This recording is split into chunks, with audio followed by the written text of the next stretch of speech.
For the longest time, I could not make rice. Well, I've got the formula for you to make the perfect pot of rice every single time. There are always problems with rice sticking together or absorbing the water too quickly and it's not cooked, or it's too mushy, or it's too sticky. Not this way. I like to cook my rice using the Pilaf method. Don't get scared. It's the same ingredients. They just go in the pot in a little bit of a different way. First, we're gonna coat the grains in a little bit of fat, then add our liquid, and then do the simmer. The reason why this works is that you are coating each grain of rice in the fat. Therefore, when it boils together, they stay separated.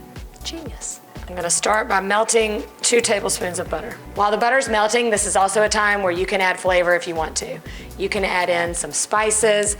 I love adding in just a little bit of onion. It just kind of adds a little more of an aromatic quality to the rice, but I'm keeping it basic today. Once that's melted, I'm going in with 1.5 cups of rice. You can customize the measurements however much rice you want to make. I just cook this for about 30 seconds to a minute just to make sure all those grains are nicely coated. You can see them go from that chalky white to more of a translucent. And no, I do not rinse my rice. This is not the time for that. I just like to cook it here for about a minute. The longer you want to toast your rice, the deeper the flavor is gonna be. Just like pasta, you want the rice to absorb the salt as it cooks. If you salt it afterwards, it's just gonna sit on the surface.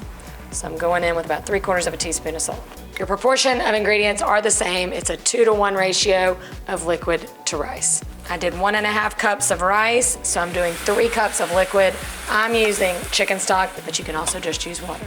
1 little stir, that's it.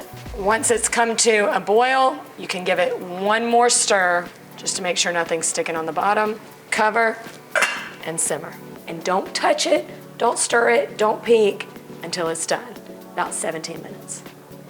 Look at that. Told ya. Just wait till you taste it.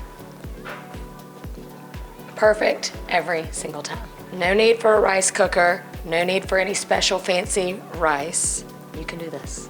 It's just like pasta. You want the rice to absorb the salt as it cooks. The salt? The salt.